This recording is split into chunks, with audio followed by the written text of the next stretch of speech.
Hello everyone, myself Krishna Priyanka, faculty of the Knowledge Institute of Nursing, and today we'll learn about the sulfengitis. So the infection of the fallopian tube is called the sulfengitis. So the fallopian tube ની અંદર infection લાગે છે ત્યારે એને કહેવામાં આવે છે કે સલ્ફેન્જાઇટિસ.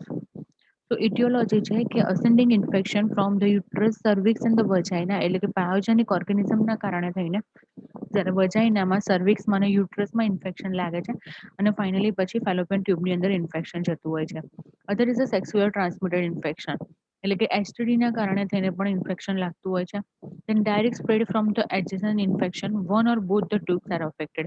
તો એવું બને કે બાકીના જે ઓર્ગન છે જેના ઓર્ગન છે કાં તો બીજા બધા અબડોમિનલ કેવિટીના ઓર્ગન છે એના કારણે થઈને પણ એ ટ્યુબની અંદર ઇન્ફેક્શન ફેલાતું હોય છે. The organism are usually E coli and streptococcus. તો મોસ્ટલી ઇકોલાઈ બેક્ટેરિયા અને સ્ટ્રેપ્ટોકોકસ બેક્ટેરિયાના કારણે થઈને જ ફેલોપિયન ટ્યુબની અંદર ઇન્ફેક્શન જોવા મળે છે. The infection is acute. So જ્યારે ઇન્ફેક્શન એક્યુટ હોય એટલે કે pathological changes in the tube depend on the organism and the resistance of the host. તો જે એક્યુટ ઇન્ફેક્શન છે જેના પેથોલોજીકલ ચેન્જીસના કારણે જોવા મળે છે અને મોસ્ટલી ડિપેન્ડ કરતું હોય છે કે ઓર્ગેનિઝમ કેવા છે અને કેટલા ટાઈમ સુધી ત્યાં રહેશે એ ડિપેન્ડ કરે છે એના હોસ્ટ પર.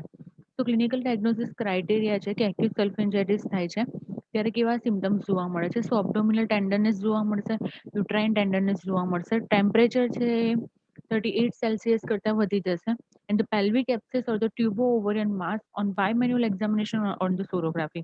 તો જ્યારે આપણે સોનોગ્રાફી કરીએ કાં તો બાયમેન્યુઅલ એક્ઝામિનેશન કરવામાં આવે ત્યારે આપણને પેલ્વિક એબ્સેસ કાં તો ટ્યુબો ઓવરિયન માસ આપણને ફીલ થાય છે.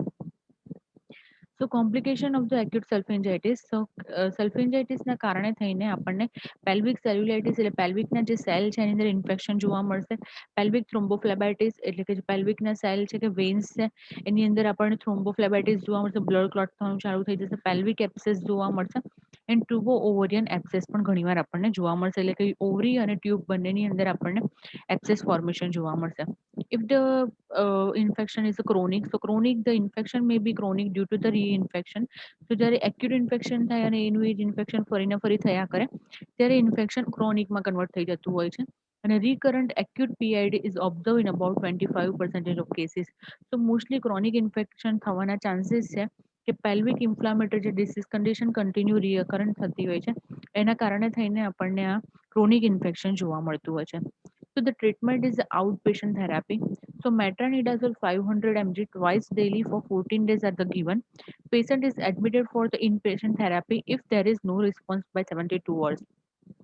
તો જ્યારે ઓપીડી પેશન્ટ આપણી પાસે આવે અને પેશન્ટને જ્યારે આવું કોઈ ઇન્ફેક્શન લાગ્યું હોય ત્યારે આપણે પેશન્ટને 14 ડેઝ સુધી આપણે ડેલી ટ્વાઇસ અ ડે 500 જેટલી મેટ્રોનિડાઝોલ આપવામાં આવે છે. પણ છતાં પણ જો પેશન્ટને કંઈ ફેર ના પડે, કોઈ રિસ્પોન્સ ના આપે તો પેશન્ટને ઇનપેશન્ટ એટલે કે એડમિટ કરીને થેરાપી પ્રોવાઈડ કરવામાં આવતી હોય છે.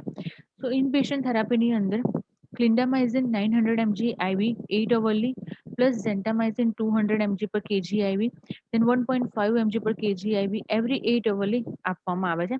And this is followed by the doxycycline 100 mg twice daily orally for the 14 days. IV fluids to correct the dehydration. તો જો આ બધી એન્ટીબાયોટિક્સ પ્રોવાઈડ કરવામાં આવે છે પેશન્ટને 14 ડેઝ માટે અને જોડે જોડે પેશન્ટમાં જો ડિહાઇડ્રેશન થઈ ગયું હોય તો એને કરેક્ટ કરવા માટે પણ IV ફ્લુઇડ આપવામાં આવે છે. So it's all about the sulfengitis.